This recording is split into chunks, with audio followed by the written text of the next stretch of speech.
Alright, so we're back with another reaction video, and today we are going to be reacting to why America's Got Talent sucks now. I mean, honestly speaking, I have not seen much of America's Got Talent. I've always seen like Britain's Got Talent, India's Got Talent, those kind of ones. I have seen America's Got Talent, but more of a fan of Britain's Got Talent. So today we're gonna find out what happened to America's Got Talent, and grab your popcorn, and without wasting any time, let's get into the video. There was a time when people couldn't get enough of America's Got Talent. My name is Bobby Badfingers, and I'm a professional snappist. It felt like it was giving everyone a look at what the entertainment industry is really like. Not a nice place for nobodies. You guys were really funny. Guys were really funny. No. But that doesn't mean you can't become a somebody. Here is the best new act in America. Your America's Got Talent winner! However, today a lot of longtime fans agree that things have changed for the worse. He hit the golden buzzer for himself! Yeah, I'm with the crowd. I mean, like, you're telling me shaking your titties is talent, so gotta break it to you, girl. There's millions of them out there right now. I'm sitting here like, what is the point of this? I'm just like, yeah, I'm not digging this. The talent's still there, but it just doesn't feel authentic anymore. So many people are lying between the judges and the acts. And it was honestly pretty cool, minus the fact that they edited out a lot of the actual drumming of my act. The format's now so predictable that it's become the first show to be successfully replicated by AI. He sent me the video of the kid whose parents died in Ukraine war, and he loves his parents, and he's made a song. Oh yeah, on America's Got Talent. It was incredible. That's good, right? What? Yeah. And the overly scripted reactions. Oh gosh. Predictable acts and controversies behind the scenes make it easy to see who is at fault. We are going to make America's Got Talent great again. He also happens to be the one who started it all. My first guest is the brutally honest judge on American Idol. He's one of the most successful people in the music business. He told me I wouldn't make it past the first round, and if I walked into a room, he wouldn't notice me. Please welcome Mr. Simon Cowell. After becoming a household name in the UK for his show The X Factor, and in the US for being the mean judge on American Idol, he's proven himself to have a knack for knowing what clicks with people. You've got so much advice that you recite from your father. One of the things that always stuck in my mind, he said, everyone in life, Simon, has a sign on their head, and it says, make me feel important. So when he announces he's making something new, heads turn. Another talent show. But unlike all the other ones on TV, this one's not just about singing, dancing, or rapping. On Ego Trips, the White Rapper Show. We're on a mission to find the next white rapper who can rep hip-hop to the fullest. It's about those and everything in between. Senior Jewish rapper. A competition to find the best overall entertainer. He calls it Paulo Grady's Got Talent. Are you going to be nice tonight? I'm always nice, Paul, you know that. It's not very good. The pilot was terrible. It was overcomplicated. It was too long. But I don't know. It feels kind of weird. I don't know. What? Like, what? I just taking, let me process. What am I watching right now? Simon still sees potential in the concept, so he goes back to the drawing board, touches up the format, signs a new deal with NBC in America, and in 2006 he introduces the world to America's Got Talent. This time, there are no age limits, no boundaries, and no second chances. Millions of people tune in, and hundreds of thousands of people show up to the venues, all for a shot at winning the $1 million cash prize, and it's utter chaos. I am the best looking man in comedy. I'm here to become America's next big talent. Like the Wild West of talent shows, they travel around the country holding open auditions, like they're actually searching out for this talent, making it feel more like an event than a show. 100,000 people show up. Yeah. 100,000 people show up to audition. Yeah. To be famous. To be fair, and when they say, I'm going to give something back to society if I win, right. And since basically anyone can audition, it's not as pretty as Simon's other shows. I'm afraid we've got to be quite brutal here. It's a talent show, not a freak show, okay? Unlike me, when I put you on America's Got Talent, Well, I remember what you said to me. Piers, I need somebody who's... Who is this guy? Just can't remember. His face is so familiar. Piers Morgan, what the hell? He was a judge? No way. Evil. This guy was a clown. So you're telling me this guy was a clown back then, and now he's doing the, what do you call that? The podcast kind of stuff, you know? What do you call it? The uncensored, something like that. I forgot his name. Arrogant, obnoxious, and your name immediately sprang to mind. I mentioned the word. So naturally, critics are mixed. Many label it a hard watch. The talent is fine, at least the good acts are, and the idea is fine, but the execution is awful. With Piers Morgan's antics so off-putting, I'm not sure if I'll ever watch it again. I honestly never know he was a judge for the show. Wow, this guy have a weird history. Okay. Pierce, you have been fired from every newspaper job you've ever had on unethical circumstances. However, this is exactly where fans of the show see potential. Do you have any idea what you're talking about? Are you guys watching the same show I am? I don't want to see you again, I'm sorry. But it is about diverse talent. Yeah, and it is about diverse talent. But You definitely did your thing with the horns, man. Okay. Definitely. Yeah. It's loud, obnoxious, and people can't take their eyes away. In season 2, the show really starts to find its footing, and it becomes clear that the Got Talent format is all about what's right around the corner. The surprise. The person who will win this competition is not the person at the front of the crowd, showboating, doing cartwheels, doing this. It'll be someone sitting very quietly and very confident at the back of the room who knows they have the talent to win. In season 2, a ventriloquist named Terry Fader pulls off a Cinderella story. Oh no, a ventriloquist. Terry's not just a ventriloquist, he's an outlier. He's entertaining, and he's a classic underdog. People love rooting for underdogs. To have that kind of reaction and to have the audience stand up and, wow, it was exciting. The winner of America's Got Talent, Terry Fader! After successfully capturing the hearts of millions, and not only winning, but securing a $100 million contract in Las Vegas, he's just what America's Got Talent needs to prove its potential. Hot off the success of season 2, Simon gets busy planting Got Talent flags all around the world. Welcome to Asia's Got Talent. Fast forward to 2009, the show settled into its place as a primetime juggernaut. In an effort to start appealing to a younger demographic, they replaced the host Jerry Springer with Nick Cannon. What can we expect? We can expect the unexpected. I mean, come on, try getting Jerry Springer to go on top of a mountain. A couple years later, Howard Stern replaces Piers Morgan as the mean judge. I don't want to hurt anyone's feelings, but feelings are going to be hurt. I built a whole career out of finding people who would appeal to an audience. This is for Gary. How many hours in a day? 24.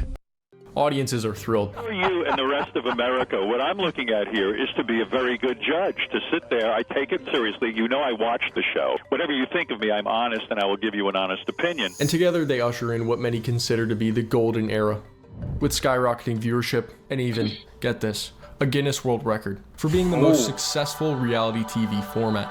The Got Talent franchise looks unbeatable, and network executives give each other pats on the back. They've done it. But in 2014, that hot streak grinds to a screeching halt. Fans get a whiff of something not quite right. Suddenly, streaming sites and social media are crawling out of the woodwork, devouring traditional TV in big, hungry gulps. Oh yeah. A lot of shows are left stumbling around, but America's Got Talent, oddly enough, with its bite-sized performances, finds itself prepackaged for the bite-sized viral video era. It coincided with YouTube. The Susan Boyle clip in particular went like crazy, and that was the point where I thought, wow, this really is a worldwide show, and it has a much bigger reach than any of us could have imagined. The show starts to fixate itself entirely on creating viral moments. Simon starts to look for more ways he can change the format. Then suddenly, it hits him. What if you could create viral moments just by pushing a button? And it can change your life.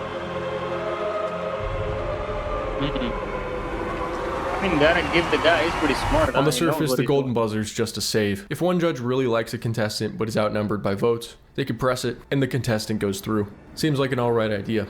The judges are prone to their fair share of disagreements. But in 2016, it becomes painfully obvious what it's really for. For this challenge, all the videos are going to be golden buzzer moments from the Got Talent franchise. Oh, okay. I'm going to sing a song for you on the piano.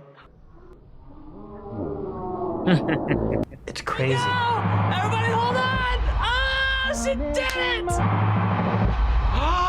Oh my gosh.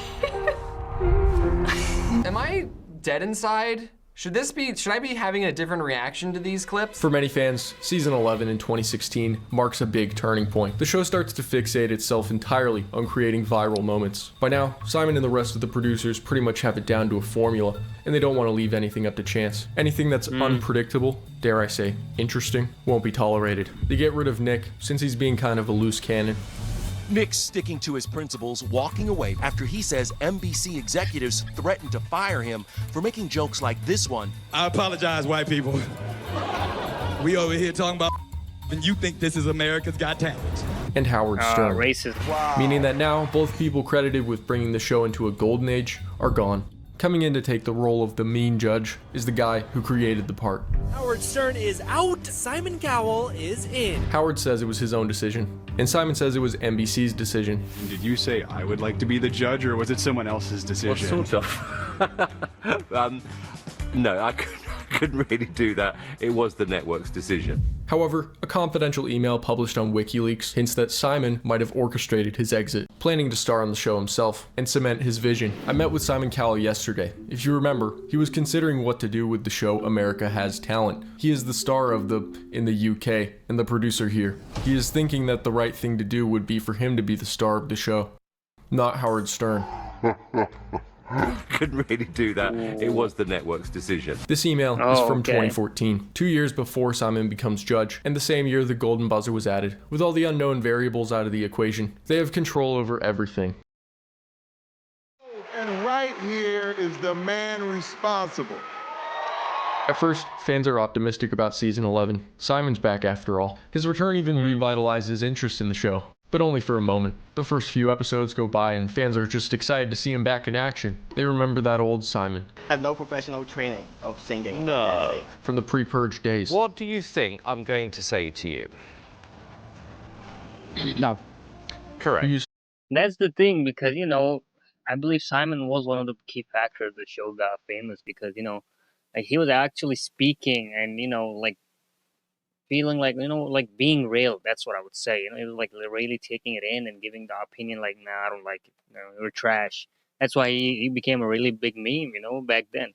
And I don't know if the show is still running, but Simon really had the moment. Just to carve up bad auditions with a single glance. It's the way you look that's putting us off. They assume the show might recapture that old spark, except it doesn't. Instead, we get whoever this guy is. Ever since season 11, it's been annoying me rather than entertaining me. I shouldn't be judging it. I just want to compliment you. Where's the sting? The bark. He claims to be Simon Cowell, but is it really him? Or is it just someone wearing his skin as a costume? That was, Is he crying? Oh, gosh. I am officially an idiot. Fans aren't very happy. Even the ones who don't like Howard want him back. This, to me, is what Britain's Got Talent is all about. At least he wasn't afraid to make a kid cry here and there. Now, I've read, Howard, that you intend to, when you see a young contestant appearing on stage, you're going to haul out their mothers and harangue them before their child performs and make it absolutely clear that if you then rip this child's performance to pieces, it's not your fault. Well, yeah, if you're going to put your children on television to be judged, which, by the way, there are parents out there who think it's a good idea, and you got to be damn sure that this is a wise decision. You want to speak to this? Yes, I have no problem speaking. First of all, you're a very nice young man. You know that. No one likes hitting the X on a 7-year-old. You're very brave. Look at that. Like, that's the judges only provide praise and next to no criticism. I was happy and sad at the same time. Right when Howard Stern left is when the show started to feel fake. Howard kept it real. He says he thinks Big Barry is an act that deserves attention, but I do not believe that. We admire each other, respect each other professionally. We have a disagreement. Wow. It is a wow. The question is, if there's no tension or disagreement on the panel, then what's the point of the golden buzzer? And all those bullies are gonna have to watch you succeed, my friend. Many of these videos have gone viral. Why do people love to watch these golden buzzer moments so much? I think these are it makes you feel motivated. It's seeing people feel good makes you feel good. It's kind of inspirational. Everyone in Life Simon has a sign on their head, and it says, "Make me feel important." Just a raw heart beating in front of us, and you moved me to do this. The golden buzzer is usually used on people who would probably get 4 yeses regardless. I wonder what it says. It says, I'm not a fan of how the golden buzzer works. Golden buzzer is usually used on people that would probably get 4 yeses regardless. Like, who's gonna say no to a choir of nurses after a pandemic? I wish it was more of a safe system like The Voice has. I mean, Voice was pretty different, you know. The way Voice worked was really different. You know, unlike America's Got Talent or Britain's Got Talent. But I mean, you know, you gotta give it like golden buzzer. Of course, they just, you know, just pressing it left, right, at center at this point. You know, what's the point behind it? Buzzer is usually used on people who would probably get 4 yeses regardless. You know what? You start hitting it. Judge and executive producer Simon Cowell disregarded the show's longtime rule and hit his golden buzzer for a second time this season. The unprecedented move prompted questioning from his fellow judges. He says, quote, "We are using more golden buzzers this season because there were so many brilliant, mind-blowing auditions. I know right away when I see an act that's golden buzzer worthy. You feel it." Okay. To make things worse, fans have already been complaining that the show's getting too predictable. Contestant backstories seem designed to one-up past ones each year, to the point where now they seem like parodies of each other, not genuine at all. This has always existed, but in the past few years it's become overwhelming. I am 17 years old and I'm a magician. Take the Queen. I'm a little bit of a loner. It's always been really difficult for me to connect with people my own age. And that's when I found magic. If we look back to older Simon Cowell vehicles like American Idol, sometimes a contestant would be given a little bit more time to talk about a unique or tragic story. And to make the long story short, the doctor said that I would probably never speak again. Notice the straightforward interview style, which makes it feel slightly more real. Even as an adult, people look at me and judge right away, like I'm gonna do something bad or steal something. I'm here because I am tired of being judged. Isn't this whole show about people judging you? It's become a bit of a joke at this point. Is there any unnecessarily sad backstory that we should know about before you sing for us, Sam? I mean, I wasn't gonna say anything, but since you asked, I was born with glass bones and paper skin. Every morning I break my arms. Every afternoon I break my legs. My mom's last wish before she died from cancer. Not to mention the multiple cases where contestants have taken advantage of it. That is the problem. Like, not a problem. Like, you know, that's how they get you, of course. You know, they want people to connect. And, you know, even if there's no, like, literal sad backstory behind a kid or a man or a woman, like, I had a cancer, I survived the cancer, you know, I always wanted to be famous, whatever. You know, even if it's not real, they're just gonna tell them to make something up or give them a script. You know, that's what I feel most of the time. Like, why does everyone have a sad backstory? Like, every time. Like, isn't there any one person who's like, man, I'm pretty good, living a good life, you know, not bad, you know, study is good, everything good. I thought, you know, I have the skill, so I should just come here, you know, and perform and see if it, you know, takes me somewhere, you know. But nope. They want to put some emotional touch in there every time for the people watching us and for the audience so they can get hooked emotionally. America's Got Talent looked like it found a new star this week. Sergeant Timothy Poe. I had got hit by a grenade in Afghanistan, and everything about you is amazing. Some of Sergeant Poe's fellow soldiers were also amazed. It was absolutely unbelievable from the first second I saw it. It's always been fake. The difference is they just no longer hide it. Everything feels hyper-curated. So, do they mic the whole audience? Either the contestants are unbelievably amazing or comically bad in a way that screams producer meddling, which is exactly the case. Now, what I'm going to do, I'm going to play it from the beginning, and when I'm on stage with America's Got Talent, that is what was shown on TV, and then when I'm in this rehearsal room, that is the stuff that was not shown on TV.